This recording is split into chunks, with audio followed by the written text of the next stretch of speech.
Glória a Deus. Glória a Deus pelos irmãos que podem estar aqui essa noite. Glória a Deus por aqueles que também, respeitando esse decreto, estão nas suas casas, nos assistindo através dessa live, né? Mas vamos abrir então a nossa Bíblia em 1 João, a continuação da série em 1 João, no capítulo de número 2. 1 João, capítulo 2, versículo 1 ao 6.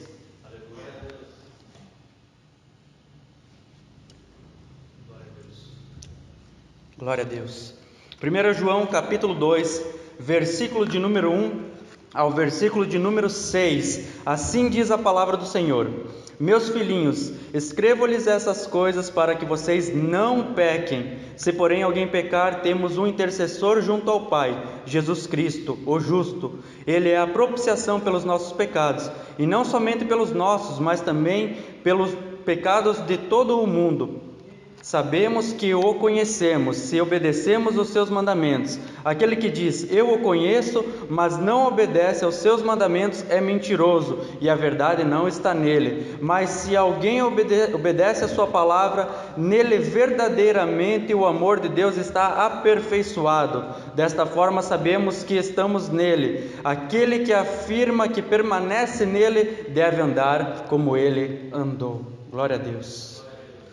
Veja bem, irmãos, nós estamos passando aí por esse momento de pandemia, mais um decreto, onde a igreja mais uma vez não pode estar se reunindo, mas sabemos que há mandamentos a respeito do culto ao Senhor, e há também uma vida a qual nós devemos andar diariamente, que a Bíblia, a palavra de Deus tem o regimento para a nossa vida, tem os mandamentos, tem o padrão de vida que Deus quer que nós estejamos levando. Hoje nós vamos entender mais um pouquinho sobre esse padrão, sobre esses critérios que João vem falando, sobre como deve andar o cristão, como é o andar do cristão, como vive um cristão. Então, por mais que nós estejamos passando por um momento de dificuldade, que nem é tão grande assim, para falar a verdade, mas que de fato a gente venha estar em comunhão todos os momentos, porque ainda tem muitas coisas por vir, e João também vai tratar dessas coisas futuras, que muitas delas já estamos vivendo nesse momento.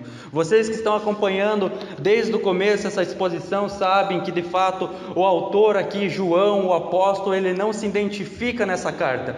Ela é uma epístola circular, então também não tem para quem ele enviou, não tem o seu destinatário. Mas já no segundo século, os pais da igreja já falavam sobre a autoridade desta carta, citando que foi de fato João que escreveu o Evangelho, que você tem na sua Bíblia, aí o quarto Evangelho do nosso Senhor Jesus, segundo João escreveu, 1 João, 2 João, 3 João e também o livro de Apocalipse. E você vê com o passar do capítulo 1 e agora entrando no capítulo 2, que é de fato João o apóstolo, porque a maioria dos versículos paralelos que nós usamos para entender este primeiro capítulo e também para entender a carta, a epístola de maneira geral, a gente pega lá do Evangelho segundo escreveu João, porque ele está tratando sobre as mesmas coisas, visto que no Evangelho ele está dando testemunho a respeito de Cristo, o que Cristo fez, como ele andou nessa terra, e já aqui nesta primeira epístola de João, ele está dando testemunho de si mesmo, ou seja, ele está falando o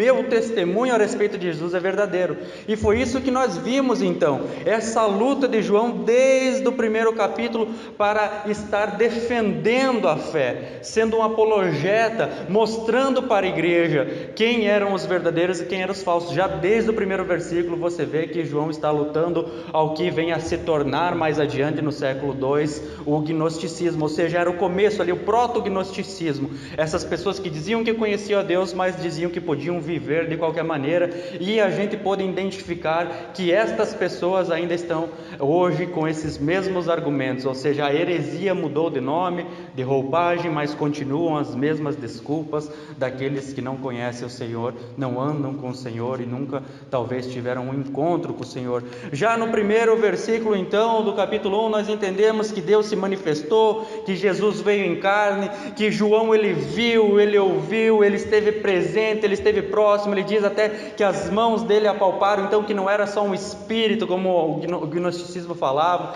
que não era somente um ser espiritual, mas que de fato Deus, que é espírito, ele veio em carne na pessoa de Jesus, o Cristo, 100% Deus e 100% homem. Entendemos que ele se manifestou a esses apóstolos, que ele se manifestou aos discípulos daquela época, e eles passaram esse testemunho adiante. Vê como ele fala no plural: nós lhes proclamamos o que vimos e que ouvimos. Ele cita dessa maneira que os apóstolos e os discípulos que estiveram presentes com o Senhor Jesus não só observaram de longe, ele não está falando como um observador que viu Jesus passando. Ele diz: não, os nossos olhos contemplaram, nós estivemos próximos, nós pudemos olhar para Ele mais atentamente, nós vivemos com Ele. O que nós estamos falando para vocês, nós sim conhecemos a Deus, porque nós andamos com o nosso Senhor e Salvador Jesus Cristo. Esses homens, esses líderes que estão se levantando no meio de vocês, que dizem que tem comunhão e que o Espírito está pronto, mas Deus não se importa com os seus pecados, você pode viver da maneira que quiser. Esses homens não tiveram com Jesus para rogar para si mesmos essa autoridade que o gnosticismo estava falando. A gente viu ali que algumas pessoas, ainda no capítulo 1, na segunda pregação, nós vimos que algumas pessoas, elas diziam que nem tinham pecado nelas, que depois que elas conheceram a verdade, o gnosticismo, a gnose, está baseado no conhecimento. Eles diziam: depois que nós conhecemos a verdade, nós conhecemos a Deus, nós nunca mais pecamos, não tem mais pecado em nós. Porque você vai ver no último versículo que ele fala bem assim, do capítulo 1, que se afirmamos que não temos cometido pecado. Ou seja, eram pessoas que não só diziam que na sua essência não tinham mais pecado, ou seja, o Espírito está pronto, então posso viver a vida que eu quiser, como eu quiser, os prazeres da carne, mas que não cometiam mais pecado, ou seja, elas não tinham noção verdadeira do que era pecado. Não, eu conheço a Deus e o que importa é eu ter esse relacionamento, essa comunhão com Deus. O primeiro capítulo é baseado nisso, na comunhão com Deus. Eu tenho comunhão com Deus e Deus não se importa com a vida que eu levo, porque eu já tenho comunhão com Ele. É assim que muitas pessoas dizem também: eu tenho comunhão com Deus, eu tenho a minha fé, eu vivo a minha vida, eu não vou na igreja, não faço parte do ministério, não preciso ser pastoreado, porque eu tenho a minha ligação direta com Deus. A noiva, que é a igreja, precisa do noivo, que é Cristo, mas esse tipo de pessoa não, eles têm um conhecimento elevado, superior, eles têm essa própria ligação direta com Deus, e isso o apóstolo deixa claro que é mentira. E se você age dessa maneira, e falamos também sobre essa questão, quantas vezes a gente chega na presença de Deus e fala assim: Pai, ou já ouvimos algumas pessoas dizer: Pai, mas eu não fiz nada de errado, eu não tenho feito nada de errado, por que essas coisas estão acontecendo na minha vida se eu estou fazendo tudo certo? É mentiroso. Ou é um mentiroso, engana-se a si mesmo, ou está dizendo que Deus é mentiroso, porque Deus diz que nós somos pecadores, a palavra de Deus diz que nós somos pecadores, então essas pessoas fazem de Deus mentirosos. Mas se de fato você anda na luz como Ele está na luz, então obviamente você tem comunhão com Deus, porque você anda da maneira que Ele, você está onde Ele está. Deus é luz, Deus, nele não há trevas, mas se nós estamos com Ele, então nós temos comunhão com Deus, obviamente, porque nós andamos com Ele, mas temos comunhão uns com os outros. Então já cai por terra aquela ideia de que você não precisa fazer parte de um grupo, você não precisa ser pastoreado, não precisa de liderança, não precisa você frequentar um lugar, você pode ficar na sua casa, você pode viver a sua vida, você tem a sua ligação direta com Deus. Isso é mentira. Porque se nós andamos na luz como Ele está na luz, nós temos comunhão uns com os outros, e é nessa comunhão uns com os outros, nessa comunhão com Deus, que então nós somos purificados dos nossos pecados. Então é nessa comunhão que nós temos a certeza e a segurança que nós podemos se achegar na presença de Deus e confessar os nossos pecados, não somente a Deus, nós podemos confessar nossos pecados uns aos outros. Olha só que lindo isso. Nós podemos ter pessoas, irmãos e irmãs na fé, que nós podemos então estar confessando os nossos pecados, que vão nos ajudar, nos aconselhar, nos repreender. Nós temos um dever com a igreja e a igreja um dever conosco. Olha só que interessante, Um repreender os outros, uns auxiliar uns aos outros. Então cai por terra essa ideia de que não somos pecadores, Somos pecadores. Cai por terra essa ideia de que você pode ter comunhão com Deus da sua casa, da maneira que você quiser, você não precisa ser membro de uma igreja, visto que que a Bíblia diz que nós somos membros do corpo de Cristo. Não, mas você não precisa fazer parte do corpo. Essa é uma ideia antiga, já pecaminosa, demoníaca, uma ideia completamente distorcida da palavra de Deus. E se você de fato acha que você não precisa se reunir em lugar nenhum e que Jesus é o teu pastor e não precisa de mais ninguém sendo liderança sobre a tua vida, não precisa de uma organização, não precisa da instituição, você rasga o Novo Testamento inteiro e segue o que você quiser, porque você não acredita na graça do nosso Senhor Jesus Cristo, você não acredita na Bíblia. Não digo nem só no Novo Testamento, porque no Antigo Testamento eles também se reuniam. Jesus viveu dessa maneira. Mas se de fato então nós confessamos nossos pecados, nós andamos como Deus quer que nós venhamos andar, nós estejamos na luz, nós podemos chegar e pedir perdão a Deus, que Ele é fiel e justo para nos perdoar, que Ele é fiel e justo não só para nos perdoar, mas para nos purificar de toda a injustiça. Lembramos, que Jesus então, Ele nos perdoa do pecado, Ele cancela essa dívida pecaminosa, por causa do seu sacrifício na cruz do Calvário, mas Ele também nos santifica. O pecado deixa uma mancha em nós e o Senhor vem e nos purifica, nos limpa, nos santifica, e por conta do sacrifício de Cristo Jesus, nosso Senhor, nós podemos andar dessa maneira, nós podemos ter comunhão com Deus através da cruz do Calvário. Amém? Então hoje nós vamos dar continuidade na segunda parte desta ideia, que não só uma ideia, mas mandamento. Mas no capítulo 1 ele está dando uma série de argumentos lógicos. Agora no capítulo 2 ele vai falar com um tom um pouquinho diferente. Então, é das mesmas coisas que ele está tratando, é continuação ainda desta parte do capítulo 1, sobre andar na luz, mas ele vai dar um tom um pouquinho diferente nessa ideia, que antes era aqueles que têm comunhão com Deus, e agora no capítulo 2 é aqueles que que conhecem a Deus. Você vai dizer, mas não é a mesma coisa?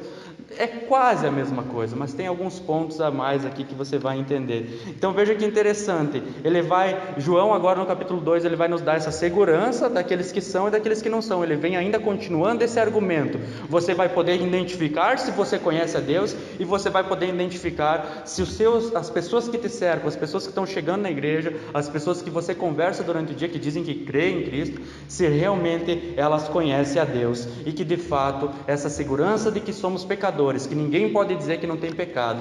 Por isso o título da palavra de hoje, da pregação de hoje, é Jesus Cristo, nosso intercessor. Amém?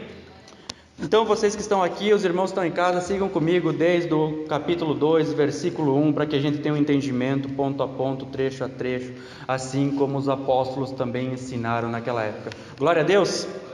Diz assim, a primeira frase do capítulo 2, versículo 1: Meus filhinhos, escrevo-lhes essas coisas para que vocês não pequem. E olha só que interessante, esta frase, o conteúdo dessa frase é o centro, é o propósito do argumento de João nessa parte do capítulo 1, que vai do capítulo 1 até o capítulo 2. O centro do argumento dele, o propósito do argumento dele, as coisas que ele vem falando é com este propósito. Olha só, ele deixa claro: meus filhinhos, escrevo-lhes estas coisas para que não pequem. E veja como o tom já mudou. A maneira que João fala já mudou. Você lembra da ênfase no capítulo 1, dizendo assim: nós vimos, nós proclamamos a vocês. Agora não, ele está falando de maneira pessoal, ele está direcionando-se pessoalmente aqui, ele diz: meus filhinhos, escrevo-lhes. Agora não é nós escrevemos, nós proclamamos, nós vimos. Ele fala assim: não sou eu que estou escrevendo a vocês.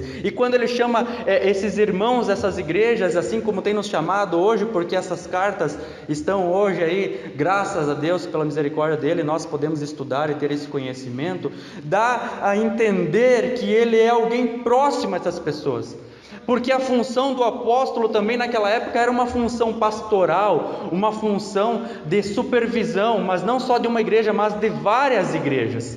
Então ele está falando como alguém que é próximo, alguém que é realmente íntimo desses irmãos. Ele fala com um tom pastoral, de alguém que ama. Ele não está mais dando só argumentos lógicos, não é só simples teologia, ou melhor, teologia não é simples, né? Mas não é só os argumentos lógicos do capítulo 1.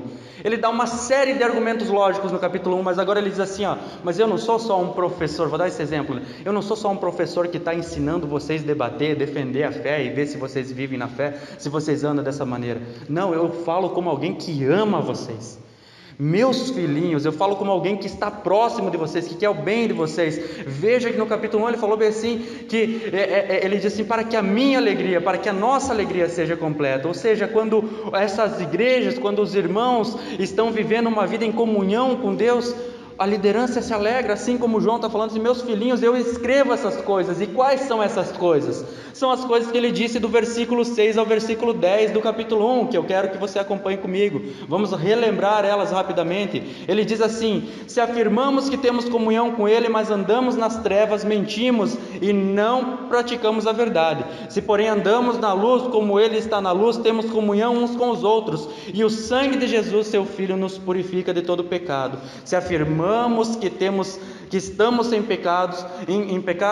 pecado, enganamo-nos a nós mesmos e a verdade não está em nós. Se confessarmos os nossos pecados, Ele é fiel e justo para perdoar os nossos pecados e nos purificar de toda injustiça. Se afirmarmos que não temos cometido pecado, fazemos de Deus um mentiroso e a sua palavra não está em nós.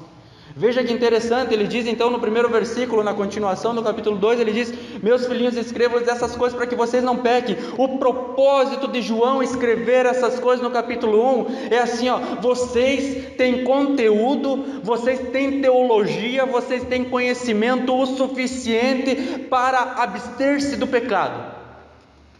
Tudo que eu tenho falado para vocês, do que eu testemunhei de Jesus, o tempo que eu andei com Ele, eu tenho proclamado a vocês para que vocês conheçam a Deus, tenham comunhão com Deus, para que vocês sigam essas palavras, para que vocês não pequem. Mas daí você vai pensar assim, tá, João, mas eu, por mais que eu ore, por mais que eu busque, por mais que eu me controle, as adversidades do dia a dia, as tentações que vêm do dia a dia, elas em algum momento, não todo momento, porque tem crente que fala bem assim, não, a gente é pecador e a gente peca a todo momento. Não, então se você peca a todo momento, você não é cristão, porque uma pessoa que peca a todo momento não é cristão. Mas se algum momento do teu dia, e geralmente várias vezes, você peca, mas ele está dizendo um mandamento aqui, não pequem. Como isso se encaixa a nós? Romanos 6,22 diz assim, acompanhe no projetor, vocês que estão nas suas casas, também os irmãos que estão aqui, vocês vão poder entender um pouco mais desse paralelo, porque tem muitas pessoas que dizem que são dominadas pela tentação e não conseguem resistir, e isso não é verdade. Diz assim, Romanos 6,22, mas agora vocês foram libertos do pecado e se tornaram escravos de Deus, o fruto que colhe leva à santidade e o seu fim é a vida eterna. Antes, quando nós não tínhamos comunhão com Deus, quando Cristo não tinha nos resgatado, quando não conhecíamos a palavra de Deus, né, nós éramos escravos do pecado, a Bíblia diz. Então, de fato, a gente só fazia o que o pecado, que era o nosso Senhor, queria. Tem muitas pessoas que se escandalizam com essa palavra quando diz que nós somos escravos de Deus. Mas eu sou escravo de um Senhor que me ama, que veio em carne e morreu por mim na cruz do Calvário. Mas antes eu era escravo de uma infinidade de pecados, ou seja, eu tinha muitos senhores. O pecado era meu senhor, mas eram muitos vícios, muitas atitudes, muitas ações que me escravizavam. Hoje nós fomos libertos, os verdadeiros cristãos foram libertos do pecado, mas ainda tem a influência do pecado sobre as suas carnes, mas não são mais dominados pelo pecado. O pecado não escraviza mais. Antes, mesmo que nós quiséssemos servir a Deus, não conseguiríamos, porque aquele que é escravo do pecado só faz aquilo que o seu Senhor ordena, o seu Senhor quer. Mas agora nós somos escravos de Deus, nós somos libertados do pecado, então nós temos o privilégio, a oportunidade, a honra de obedecer a Deus. Então por isso João está falando esse mandamento aqui, não pequem. Eu escrevo essas coisas para que vocês tenham conhecimento suficiente, mas que esse conhecimento não seja só intelectual, mas seja também na prática. Veja como João está lutando contra essa ideia do gnosticismo. Ele já está falando ali, olha só, vocês têm o conhecimento. Eles dizem que têm o conhecimento e que eles estão ligados a Deus, mas eles vivem uma vida que não condiz com as palavras de Cristo. Eu estou lhes ensinando as palavras de Cristo, vocês têm o conhecimento, mas esse conhecimento é para que vocês caminhem em santidade. Olha só, vou ler de novo Romanos 6:22. Mas agora vocês foram libertados do pecado, se tornaram escravos de Deus. Qual é a consequência disso? O fruto que colhem leva à santidade, e o seu fim é a vida eterna. Então, essa libertação que Deus nos deu através de Cristo Jesus, nosso Senhor, o sacrifício de Cristo, nos leva a ser obedientes a Deus, e a obediência a Deus faz com que nós tenhamos uma vida de santidade. Então João diz assim: eu escrevo essas coisas, a palavra de Deus é transmitida através da minha vida, e eu escrevo essas epístolas para que vocês andem em santidade, para que vocês não pequem. Mas ele também sabe que somos humanos, ele sabe que nós andamos em carne, ele sabe que nós ainda estamos sujeitos às coisas desse mundo. Então ele vai para a segunda frase, ele diz assim: calma, se você é pecador, a tua esperança não está perdida, ainda há esperança para nós. Ele continua dizendo, acompanhe comigo no versículo 1 do capítulo 2 de 1 João: se porém alguém pecar, temos um intercessor junto ao Pai, Jesus Cristo, o justo. Vejam só que interessante, ele diz aqui, a primeira parte dessa segunda frase, ele diz: se porém alguém pecar. No singular, ele está falando de uma pessoa que peca, ou seja, ele está nos ensinando que qualquer pessoa no seu individual vai pecar. Se porém alguém pecar, vai chegar momentos na sua vida que você vai pecar. Então ele dá um mandamento na primeira parte, ele diz assim: não pequem. Mas no segundo ele vem com a graça: se porém alguém pecar, olha só, ele continua dizendo assim: temos um intercessor. E agora ele já muda a frase do singular, que é alguém, né? O singular, se alguma pessoa pecar, nós temos um intercessor, ou seja, no plural. Ele está dizendo assim: você vai pecar no seu individual, mas o intercessor não é teu, é da igreja, é do corpo, é o intercessor da noiva. Não é assim: eu posso viver uma vida afastado da igreja, eu não preciso congregar, eu não preciso ir na igreja, porque eu tenho um intercessor. Não, se alguém pecar, singular, mas temos, ou seja, a igreja tem um intercessor. Então não adianta você dizer assim, que Cristo intercede por você. Não, Ele intercede pela igreja, Ele intercede pela noiva, Ele intercede pelo corpo, e aqueles que estão ligados ao corpo. Obviamente, olha só que interessante, ele dá um mandamento na primeira parte, mas na segunda parte ele vem com a graça. Ele sabe que nós temos conflitos diários, ele sabe que nós temos conflitos na nossa mente, ele sabe que nós temos pecados, ele sabe da nossa caminhada.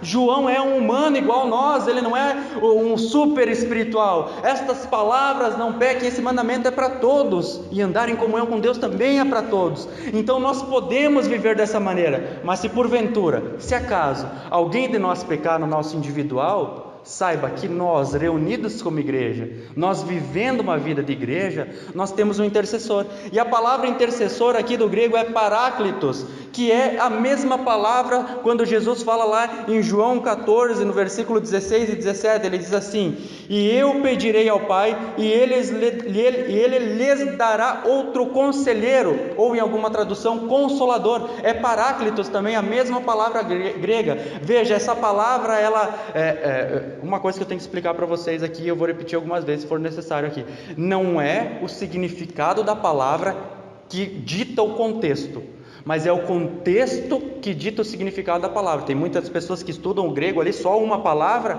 e já acham que entenderam o texto inteiro. Não, a palavra contextualizada. Veja que lá quando Jesus fala do Espírito Santo, ele diz que o Espírito Santo vai vir, e ele diz assim: ele lhes dará outro consolador, porque até que eu estou com vocês, quem é o consolador sou eu, quem é o conselheiro sou eu, mas eu vou ir. Então Deus lhes dará outro consolador, outro conselheiro. Deus Pai enviando Deus Filho volta ao céu e envia o Deus Espírito Santo. E Deus Pai e Deus Filho enviam o Espírito Santo. É um só Deus em três pessoas. Conseguiram entender? Então paráclitos significa intercessor, advogado, consolador. E aí que está o problema de algumas pessoas que estudam o grego, mas estudam só a palavra. Porque daí você vai dizer assim: não, mas então se Jesus é o meu advogado, eu entendi. Está aqui, Jesus Satanás me acusando, ele é o acusador, Jesus é o advogado, Deus é o juiz. Eles já montam nas suas cabeças isso daí, né? Eles já montam ali esse julgamento, ali Satanás acusando, está lá dia e noite perante o trono de Deus. Não está mais, ele perdeu esse acesso. Apocalipse, quando fala isso, fala do passado. Apocalipse conta algumas coisas que aconteceram, que estão acontecendo e que vão acontecer. Então ele era o acusador.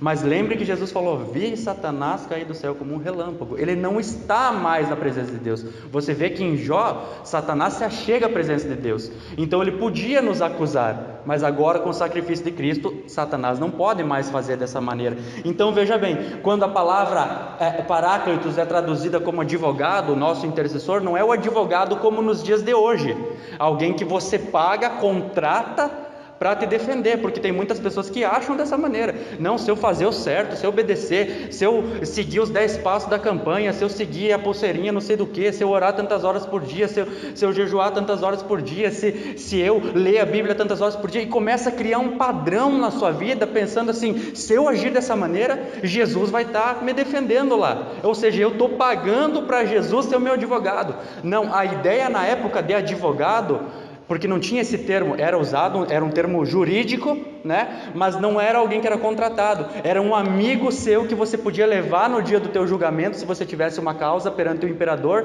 que ele ia falar em seu favor. Então Jesus Cristo, ele é o nosso intercessor, só ele pode ser o nosso intercessor. Por isso que não existe intercessão dos santos.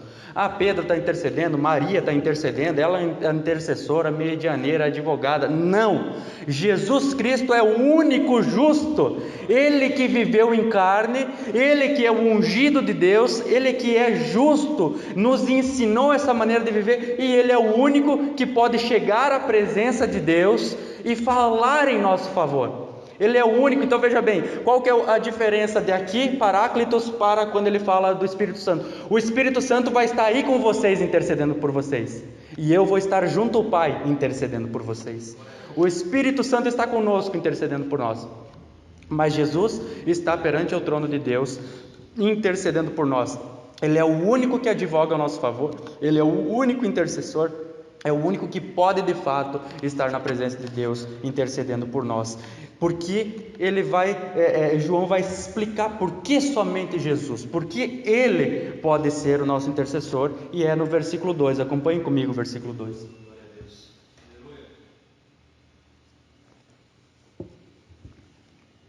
Amém?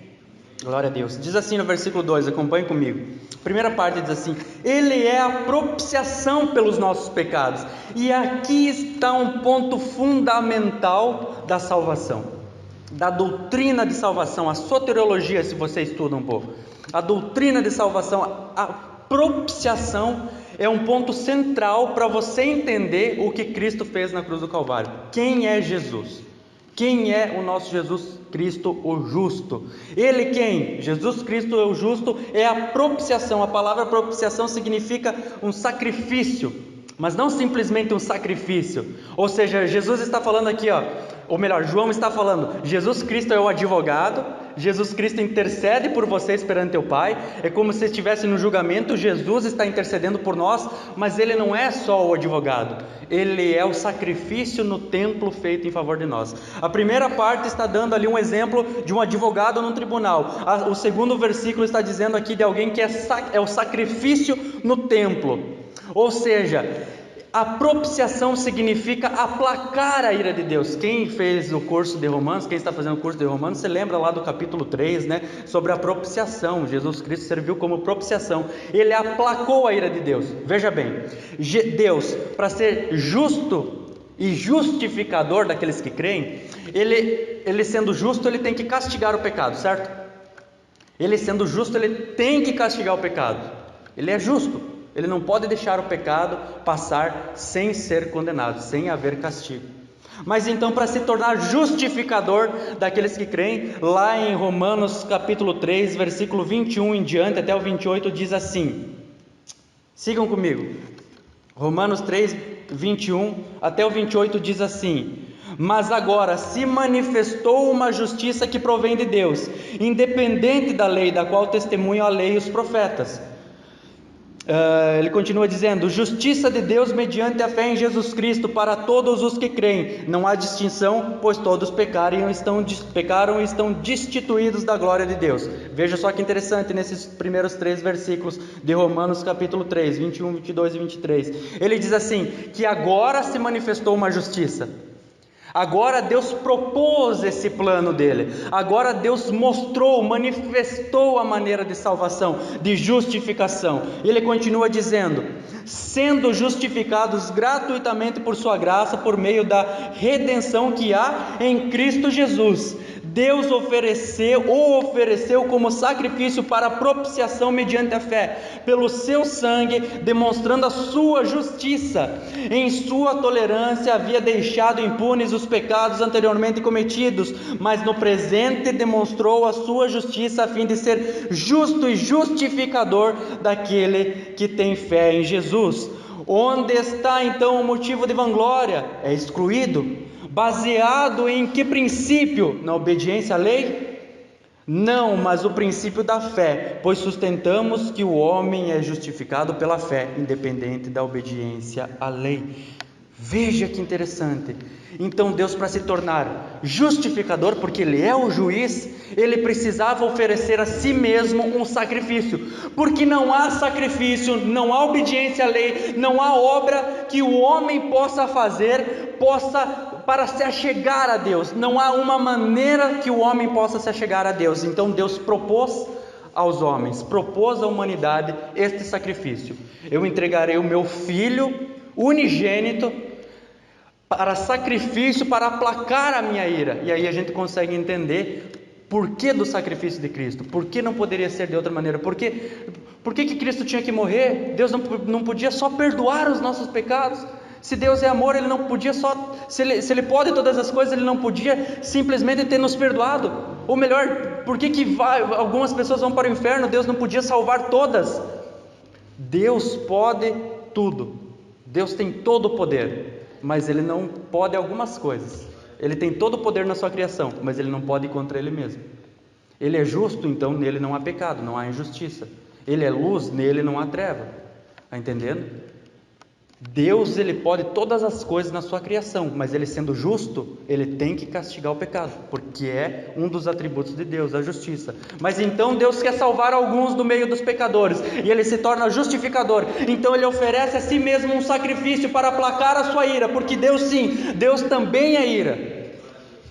Deus é justo, Deus é amor, Deus é misericordioso, Deus é gracioso, mas Ele é um Deus de ira. Para aplacar a sua ira, então, Jesus vem à terra e morre a nossa morte. Quando Jesus está na cruz do Calvário, Ele olha para Deus e diz assim: Pai, por que me abandonaste? Não é que Deus e a Trindade se rompia naquele momento. Deus estava longe do Filho, mas é que era somente a ira de Deus moendo o nosso Senhor e Salvador Jesus Cristo por amor a nós. Então, quando você entende o que é a propiciação, você entende que em Jesus Cristo, a ira de Deus que estava sobre as nossas vidas foi aplacada.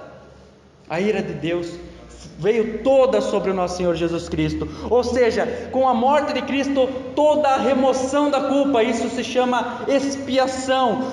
Toda a culpa que tinha em nós foi purificada. Por isso que hoje, quando nós pecamos, nós podemos nos achegar a Deus e pedir perdão dos nossos pecados, por intermédio de Cristo Jesus, nosso Senhor, porque Ele é a propiciação, Ele intercede por nós. Eu vou propor aqui uma ideia, não é isso que acontece no céu. Eu vou dar um exemplo aqui para que vocês entendam um pouco melhor na mente de vocês. A gente peca, Deus vê, é um pecado diretamente contra Deus, é uma quebra dos mandamentos da lei de Deus. Então Deus, Ele vai castigar-nos por conta do pecado, porque sim, Deus castiga. Mas daí Jesus fala bem assim: não, eu estou intercedendo por eles, eles são meus. Não, mas eu sou justo, eu tenho que interceder. Não, mas Pai, eu me sacrifiquei por eles. Então Jesus não é só o nosso advogado, Ele também é o sacrifício vivo. Ele chega na presença de Deus e pode interceder por nós, porque Ele se sacrificou em nosso favor. Ele é a propiciação. Se você não entende o que é propiciação, você não entendeu o sacrifício de Cristo. Cristo Jesus é o sacrifício. Ele é aquele que intercede por nós, mas Ele só intercede por nós porque Ele é propiciação pelos nossos pecados. No primeiro exemplo, Ele é o advogado. No segundo, Ele é o sacrifício, onde a ira de Deus é aplacada sobre as nossas vidas. Continuando, o capítulo 2, versículo 2 diz assim: e não somente pelos nossos, mas também pelos pecados de todo o mundo. Veja que interessante isso, porque agora vai ter pessoas falando assim: ah, pastor, agora te peguei. Aí, ó, você não diz que Cristo morreu só pelos eleitos, só pelos escolhidos? Como é que é essa história? Jesus não morreu por todos? Aqui, ó, a morte de Cristo, o sacrifício de Cristo não é por todas as pessoas? Cristo Jesus não morreu por todas as pessoas? Então, aí que nós temos que tomar aquele cuidado que eu falei de antes de você estudar uma palavra, porque mundo aqui no grego é de fato cosmos, a palavra mundo, mas você tem que entender o contexto para entender o que ele está falando. Eu vou dar um exemplo para vocês aí no capítulo 2, vamos ver se encaixa. Tem pessoas que acreditam que aqui no versículo 2 a palavra mundo significa todas as pessoas. Então vamos ver mais adiante aí no capítulo 2, versículo 15 e 17. Mas toda vez que tiver a palavra mundo, vamos trocar para todas as pessoas. Vamos ver se encaixa? Não amem todas as pessoas, nem o que nele há. Se alguém amar todas as pessoas, o amor do Pai não está nele. Pois tudo que há em todas as pessoas, vocês já entenderam, né? Então a palavra mundo nem sempre significa humanidade, nem sempre significa as pessoas. Veja só que no versículo 15 ao 17 do capítulo 2, várias vezes é citada a palavra mundo, mas não está falando das pessoas, porque senão haveria uma contradição na Bíblia. A Bíblia diz que é para nós amarmos a todas as pessoas, o nosso próximo e até o nosso inimigo. Mas aqui, ó, não amem, e se a palavra mundo significa todas as pessoas, João está dizendo, não amem todas as pessoas. Veja que não faz sentido. Ainda nessa mesma carta nós vamos ouvir essa palavra mundo várias vezes. Lá no capítulo 5, versículo 19, vou dar outro exemplo só para que vocês entendam. Diz assim: sabemos que somos de Deus e que o mundo todo está sob o poder do maligno. Ou em outra tradução, mundo jaz do maligno. Mas tá, vamos trocar essa palavra mundo para todas as pessoas do mundo. Então temos uma contradição aqui. Sabemos que somos de Deus, mas todo mundo é do diabo. Como assim? Se todo mundo é do diabo, como que nós somos de Deus? Todo mundo é do maligno. Veja que há contradição. Se você não entender a palavra mundo, você vai distorcer o texto e vai achar que Jesus, ele morreu, ele serviu de propiciação para todo mundo, e a gente vai cair no universalismo, que é uma doutrina que acredita, uma heresia que acredita que todo mundo vai ser salvo.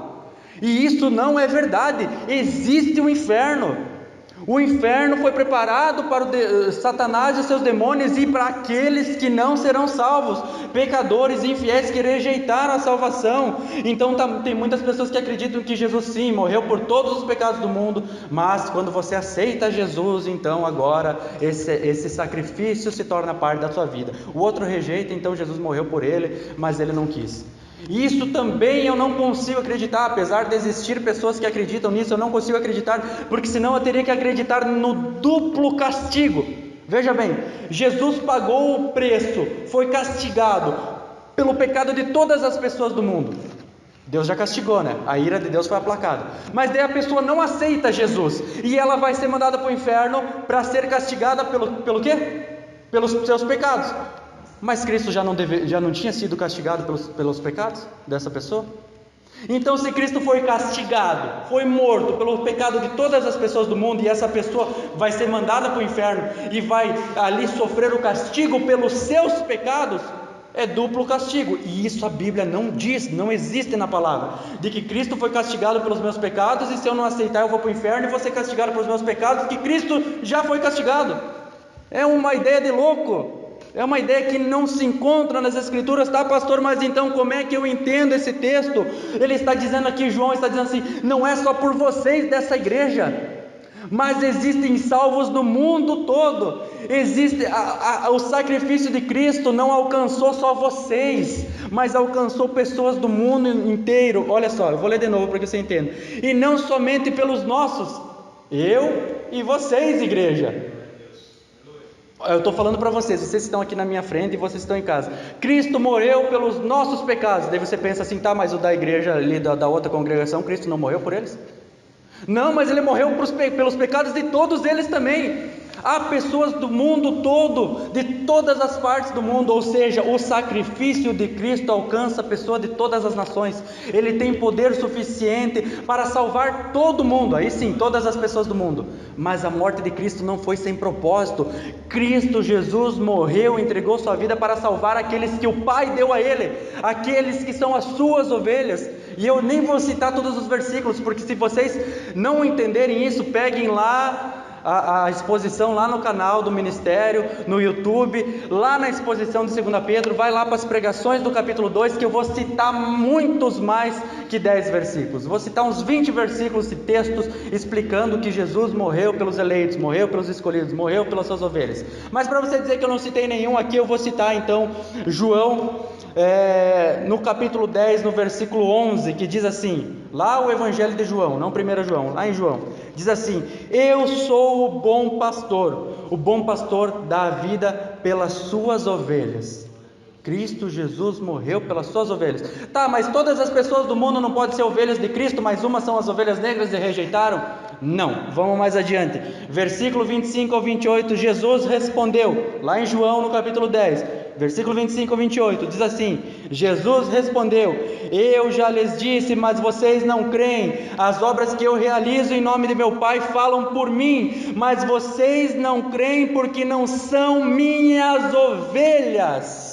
Olha só, as minhas ovelhas ouvem a minha voz, eu as conheço e elas me seguem, eu lhes dou a vida eterna e elas jamais perecerão, ninguém poderá arrancar da minha mão.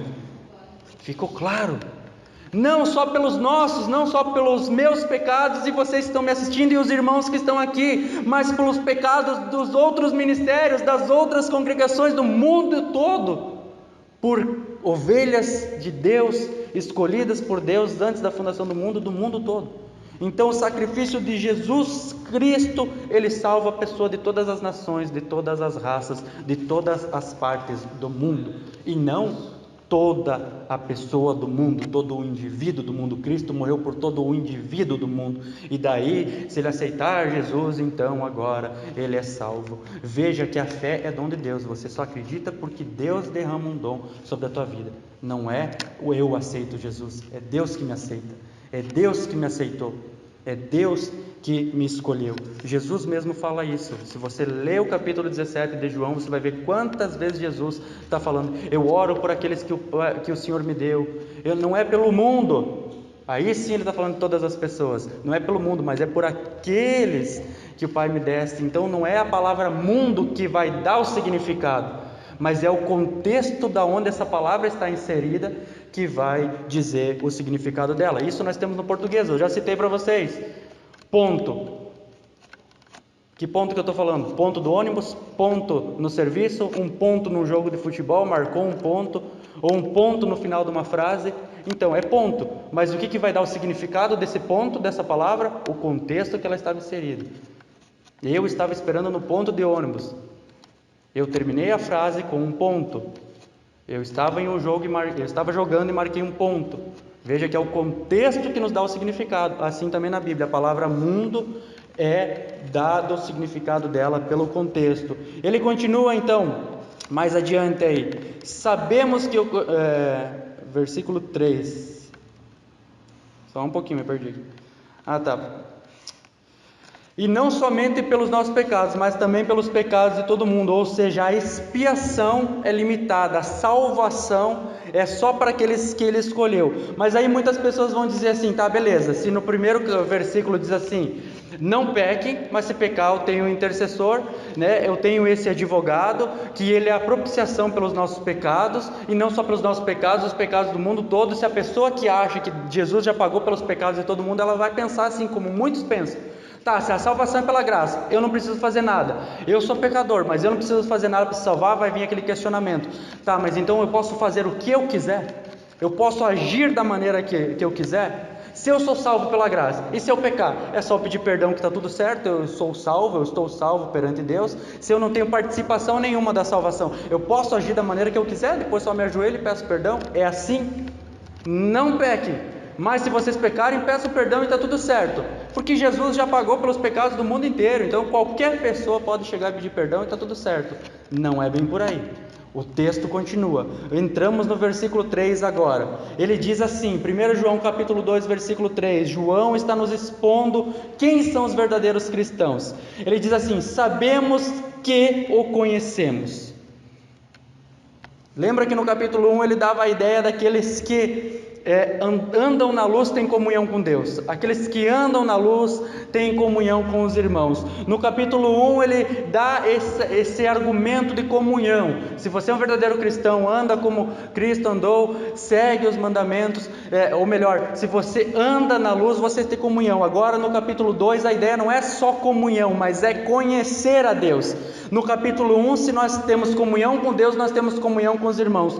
No capítulo 2 se nós conhecemos a Deus, nós amamos a Deus e amamos os nossos irmãos.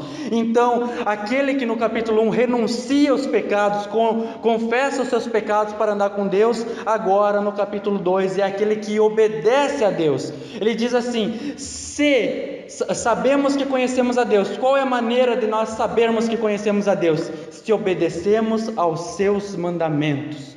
Qual é a ideia então que João está nos passando aqui? Que muitos podem dizer que tem comunhão com Deus, mas não tem comunhão com os irmãos.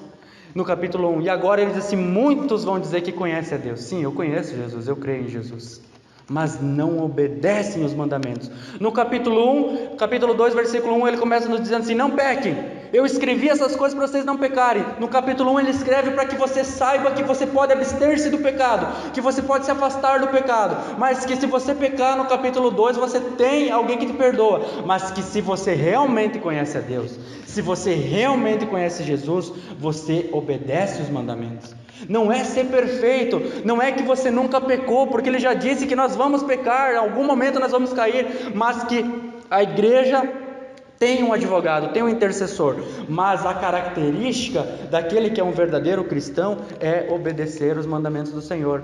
Tá, mas como que isso se encaixa? É simples. Eu sou conhecido não por ser pecador, eu não sou conhecido pelas minhas falhas e pelos meus pecados, eu sou conhecido por ser um escravo de Cristo, ser um filho de Deus, ser um cristão, ser um crente, como muitas pessoas dizem. Mas tem muitas pessoas que fazem parte da igreja, mas são conhecidas pelos seus pecados.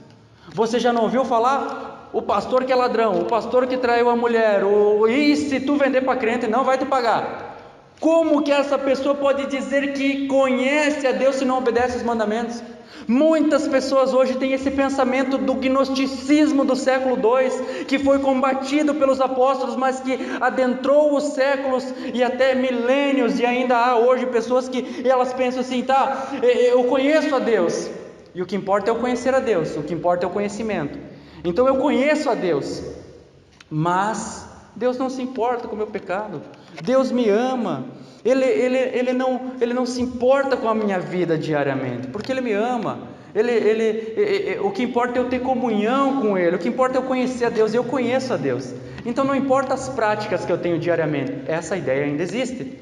Essa ideia ainda existe, de pessoas que vão nas congregações, que estão nos domingos aglomerando-se dentro de comunidades muitas vezes, mas que dizem que conhecem a Deus, mas é só no domingo.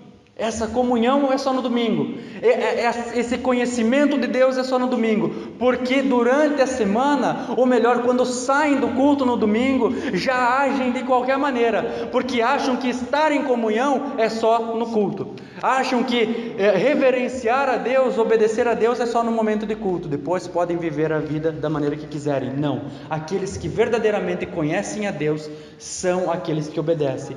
João capítulo 14, versículo 15 diz assim, lá no Evangelho de João, no capítulo 14, versículo 15, depois vamos ler o 21, diz assim, João 14, 15, se vocês me amam, obedecerão aos meus mandamentos.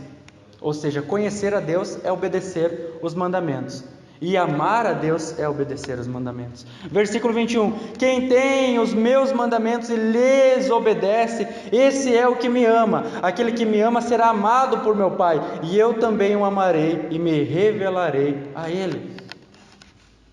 Por isso que tem muitas pessoas que têm testemunho espiritual, que têm vida espiritual, que têm experiências espirituais, porque amam a Deus, mas não só no domingo, não só de palavra, mas que buscam comunhão diária com Deus, buscam o conhecimento diário de Deus através da Santa e Sagrada Escritura, mas não só isso, não só o conhecimento, obedecem. Eles obedecem. O gnosticismo dizia assim: não, nós temos o conhecimento de Deus, e o mais importante para você se achegar a Deus é o conhecimento.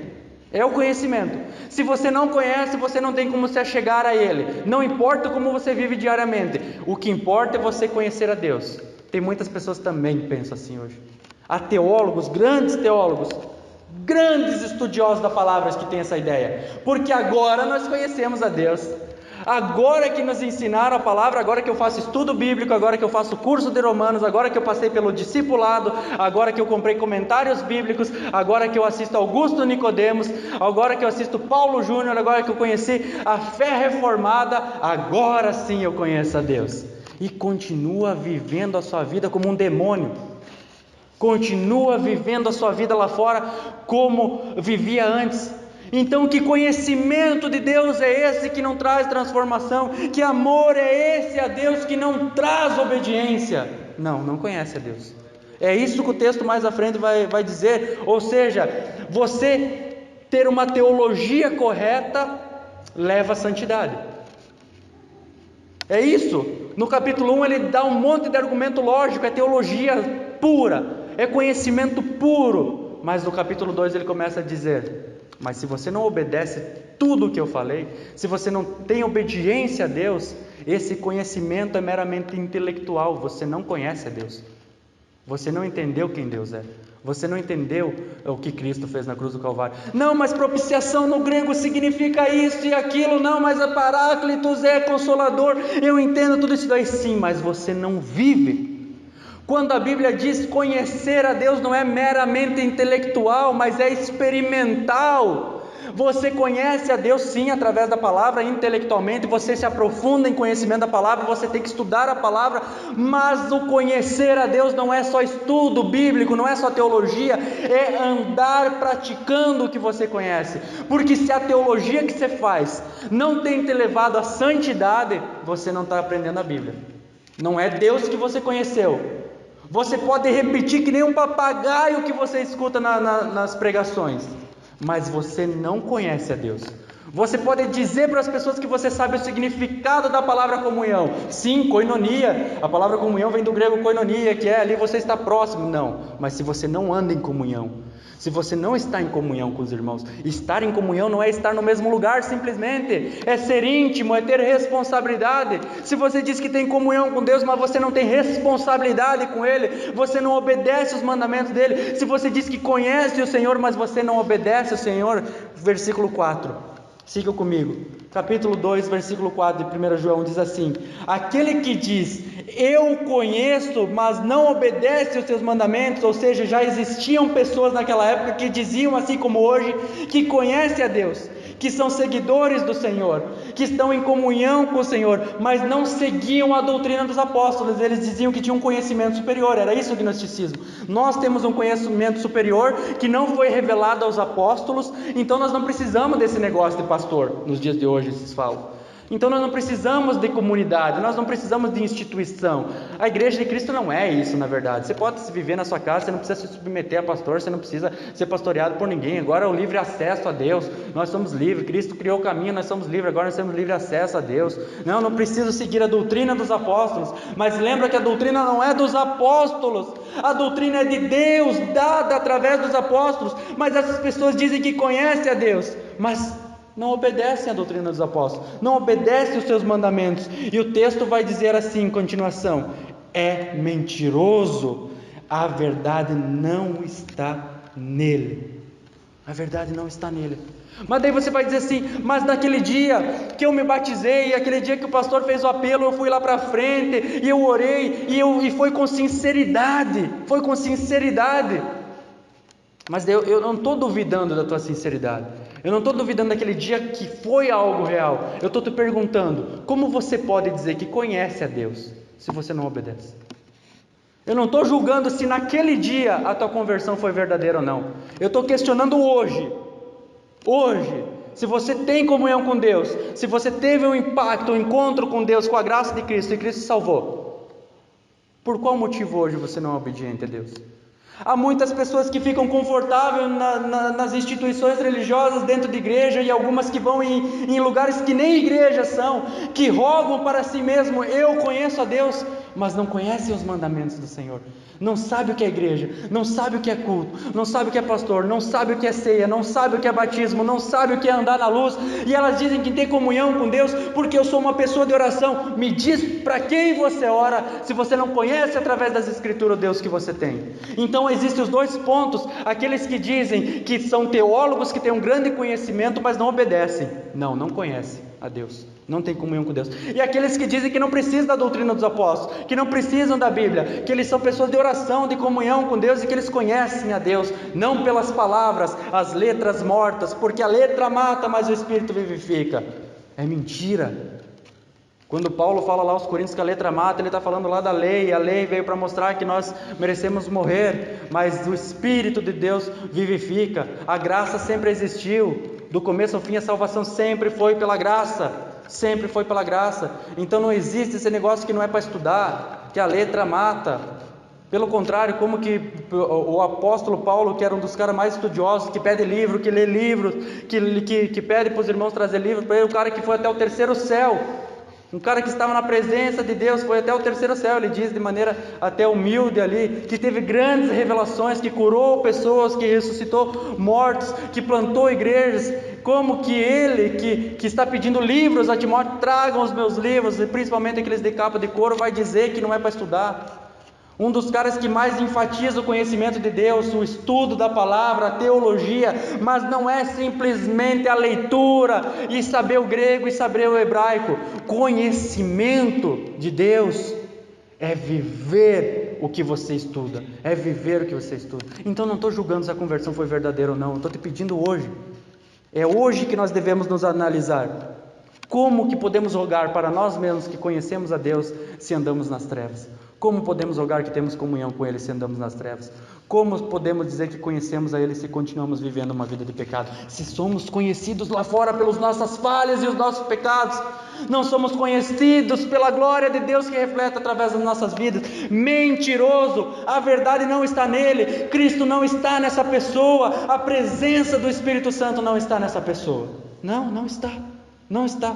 Muitos vão dizer essas coisas: não, eu não conheço muito da Bíblia, mas eu sou uma pessoa de oração. Assim como eu já ouvi falar: não tenho muito mais conhecimento, não tenho conhecimento da palavra, mas olha, eu oro e o que eu sinto já me convém. Eu sinto a presença de Deus, mas nem sabe o que é a presença de Deus. Ou aquele que estuda e já não consegue nem orar mais direito, porque está tão distante de Deus e da sua palavra, que ele acha que só o conhecimento é suficiente. Mas o conhecimento real de Deus, o conhecimento real da Escritura, a teologia verdadeira, é aquele que estuda e pratica. Porque se você não obedece os mandamentos do Senhor, você é mentiroso. Você não conhece o Senhor, você não tem comunhão com o Senhor. No versículo 5 ele continua dizendo assim: mas se alguém obedece a sua palavra, veja a diferença do capítulo 4, e do versículo 4 e versículo 5, era alguém que obedece os mandamentos do Senhor. E agora no versículo 5 ele diz assim: mas se alguém obedece a sua palavra, ou seja, os judeus naquela época diziam assim que Jesus não, você tem que obedecer a lei, você tem que obedecer a lei. Mas agora ele diz aqui: se alguém obedece a sua palavra, quem que é a palavra de Deus? Jesus Cristo é a palavra eterna, é a palavra da vida, é o verbo que se fez carne. Mas não é você só obedecer a lei, é você obedecer as palavras de Cristo, é você obedecer o Evangelho. Ou como muitos vão dizer hoje assim: eu obedeço, ou muitos vão fazer o contrário, né? Muitos vão fazer o contrário: eu não preciso seguir o que os apóstolos, o que os profetas disseram. Se Jesus não falou, então eu não sigo. E daí tu vai falar assim: não, mas o apóstolo Paulo disse que não é para você fazer isso, tá? Mas quem que é o apóstolo Paulo? Eu sigo as palavras de Cristo, o Senhor é o meu pastor, Jesus Cristo é o meu pastor, eu sigo as palavras do meu pastor. Eu só sigo o que Cristo Jesus falou. Então eles acham na Bíblia o que é palavra de Deus e o que não é palavra de Deus, o que é palavra de Cristo e o que não é palavra de Cristo. Existem pessoas nos dias de hoje que dão esse argumento. Em alguns debates que eu já tive na minha vida, já me falaram bem assim: tá, mas Paulo não disse que estava dizendo como homem? Que não era assim, digo eu e não o Senhor. Viu? Foi Paulo que disse. Então você não está na Bíblia, sim, mas você não precisa seguir essa parte que Paulo falou, porque não era mandamento do Senhor, mas era só Paulo dando um conselho. E isso também não é verdade, porque se está na Bíblia e Paulo falou, é porque Deus inspirou ele para falar essas coisas. A Bíblia é inspirada por Deus. E veja só que interessante, 2 Timóteo capítulo 3, versículo 16 e 17. Escutem bem essas palavras. 2 Timóteo capítulo 3, versículo 16 e 17. Ó, a primeira palavrinha aqui, só para quebrar esses dois argumentos, que só tem que seguir um e não Jesus, que se for os apóstolos, não, só sigo Jesus. Toda a Escritura é inspirada por Deus e útil para o ensino, para a repreensão, para a correção e para a instrução na justiça, para que o homem de Deus seja apto e plenamente preparado para toda boa obra. Como que eu e você estaremos completamente aptos para toda boa obra? Qual é a maneira? Como nós podemos estar preparados, amadurecidos, tendo conhecimento correto e a prática correta?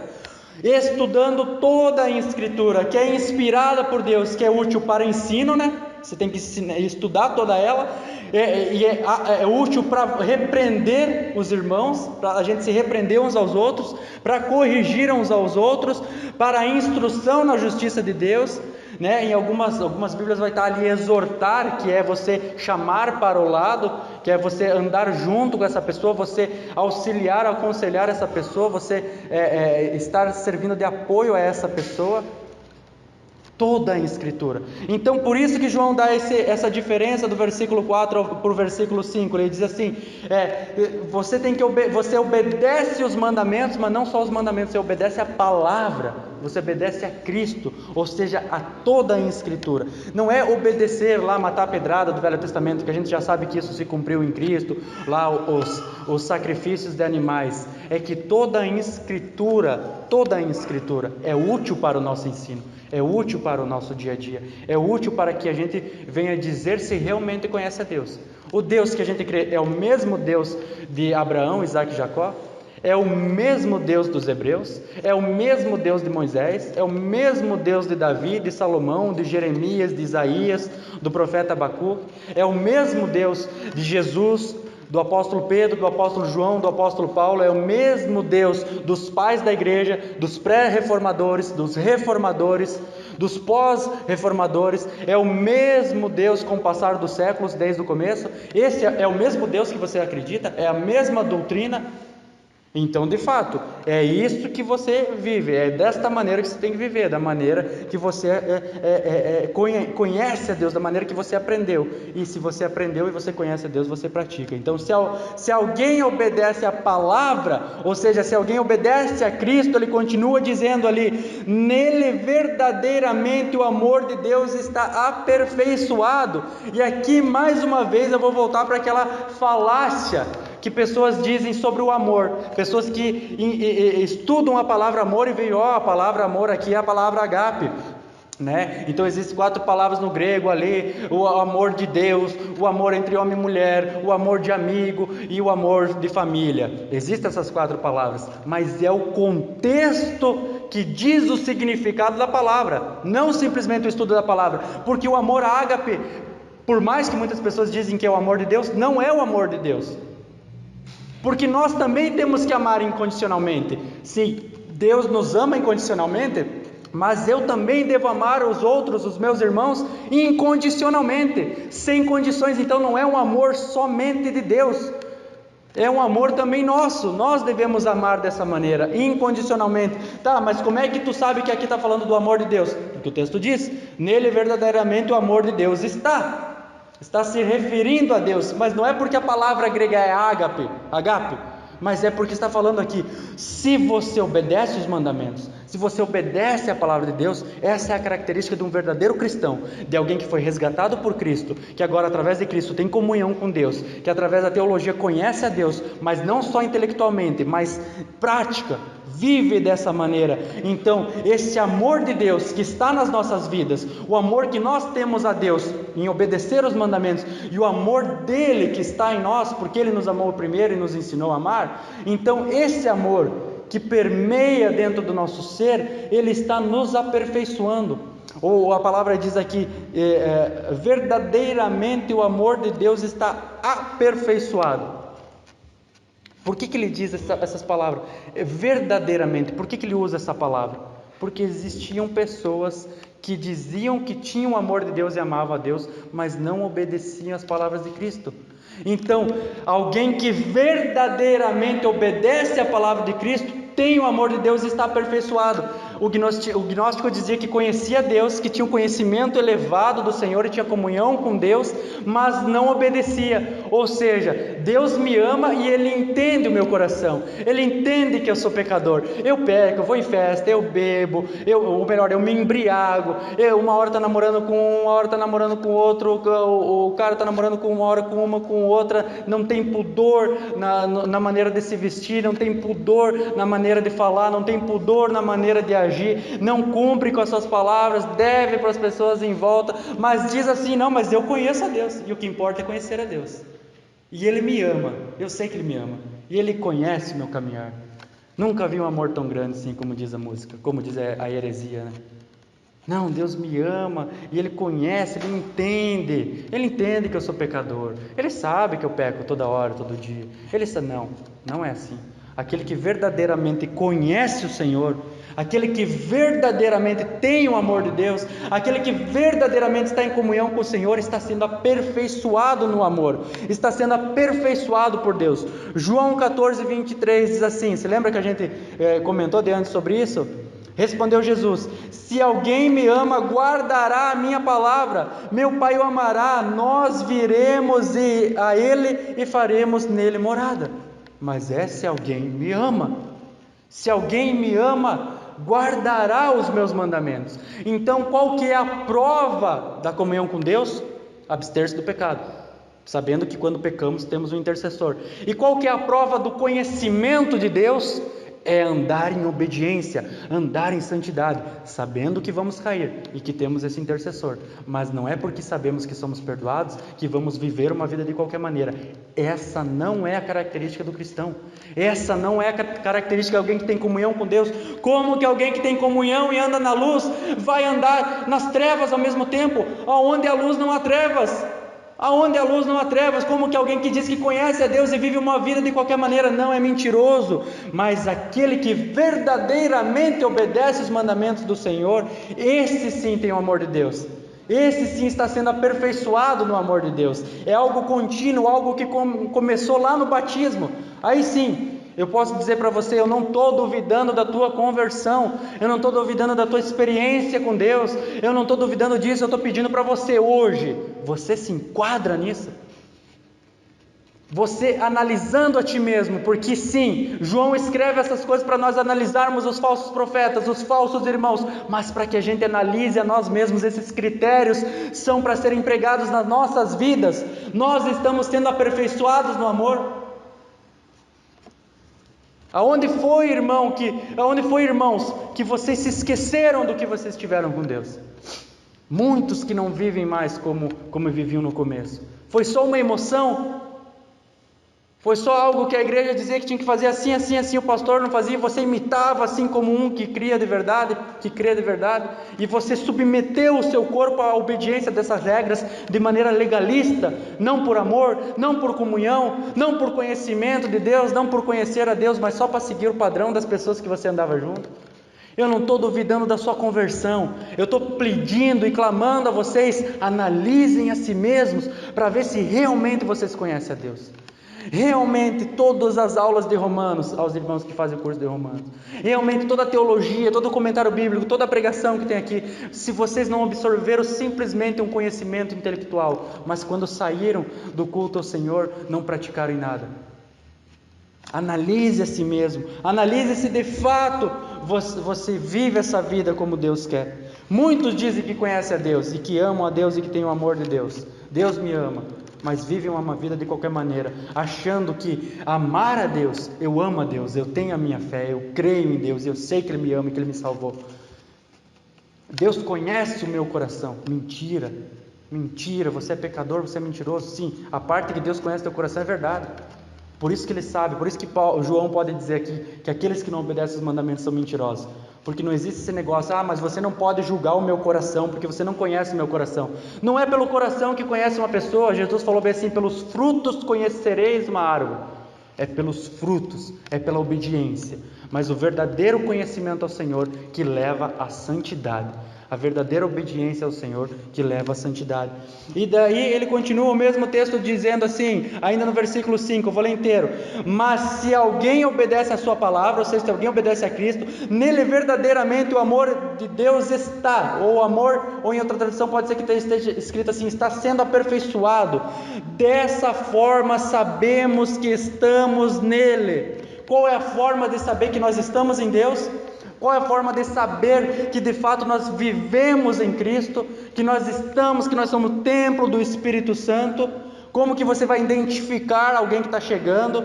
Como que você vai saber se as pessoas que estão ao teu redor são verdadeiramente cristãos, têm verdadeiramente o amor de Deus, estão sendo aperfeiçoados no amor de Deus? E como que você vai saber se você mesmo, olhando para dentro de ti, é um cristão verdadeiro? Ele vai dizer em seguida, porque agora ele terminou uma parte do argumento, ele vai dizer, dessa forma, é o que ele vai dizer em seguida: sabemos que estamos nele. E aí adentramos no versículo 6, dizendo assim: aquele que afirma que pertence, aquele que afirma que permanece nele. Veja só, existem pessoas que estavam reivindicando para si que pertenciam a Deus.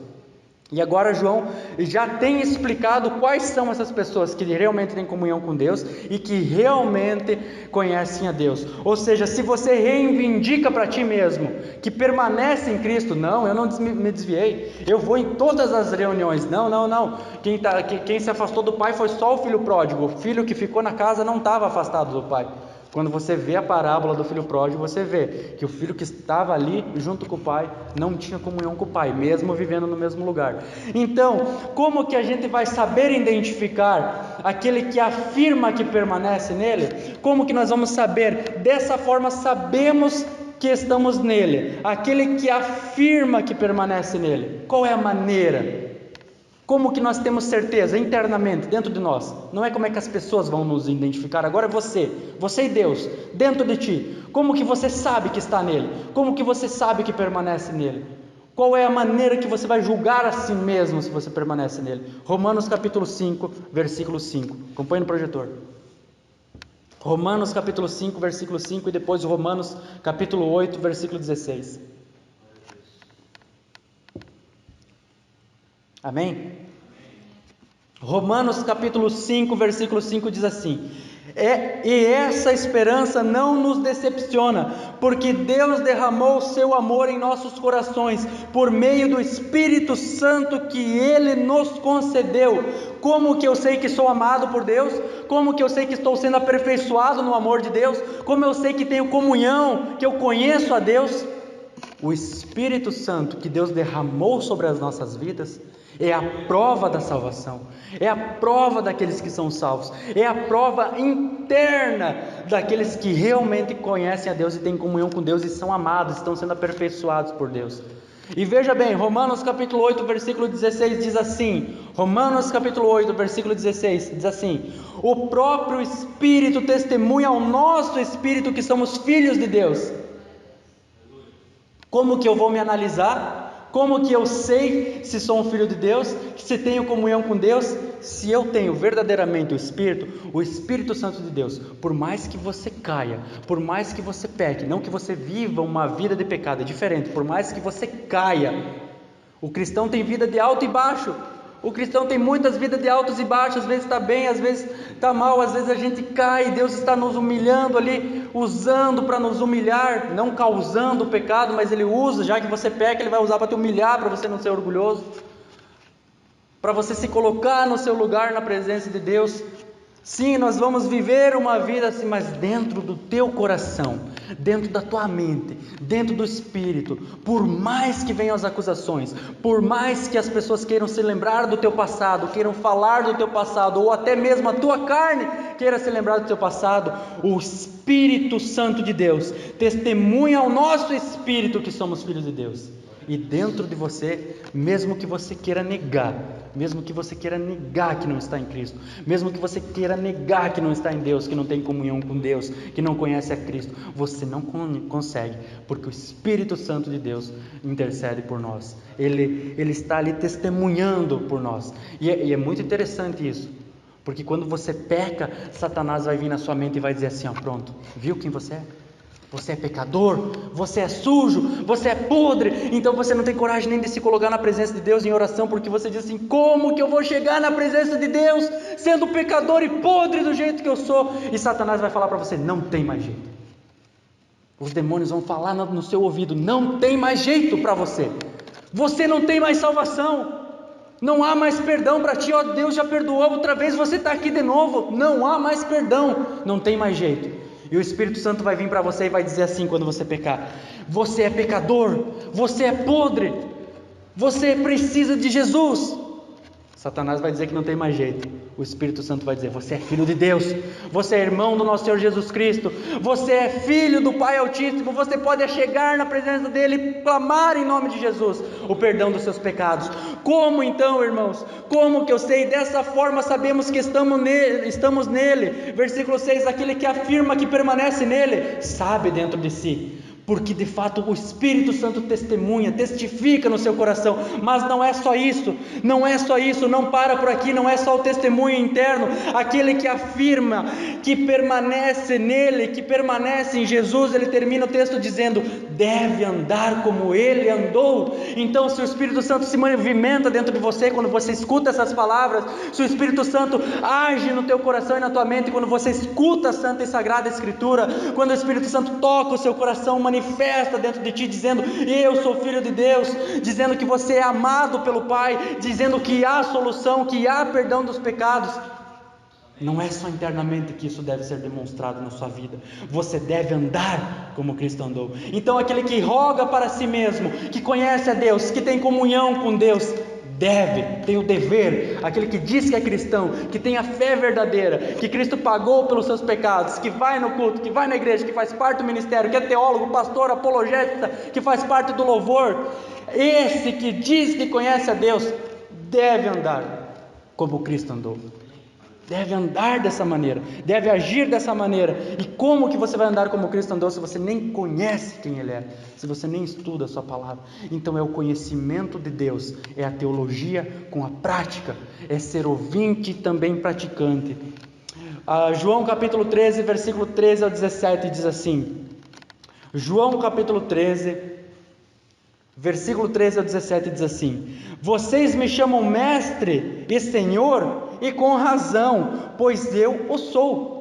Você chama Jesus de Senhor, você chama Jesus de mestre, você tem razão, está certo, porque Jesus é. Mas ele continua dizendo, pois bem, eu sendo Senhor e mestre de vocês, lavei-lhes os pés, vocês também devem lavar os pés uns dos outros. Eu lhes dei o exemplo para que vocês façam como lhes fiz. Digo-lhes verdadeiramente que nenhum escravo é maior do que o seu Senhor, como também nenhum mensageiro é maior do que aquele que o enviou. Agora que vocês sabem estas coisas, felizes serão se as praticarem.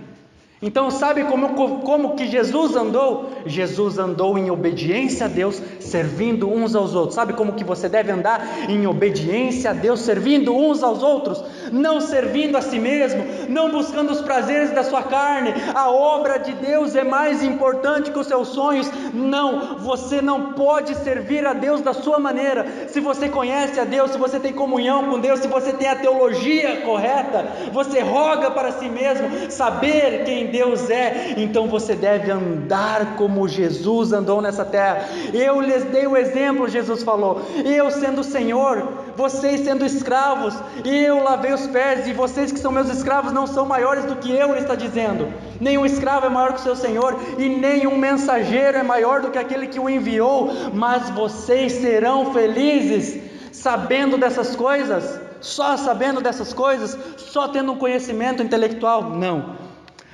Olha só, agora que vocês sabem essas coisas, que você tem o conhecimento intelectual dessas coisas, felizes serão se as praticarem,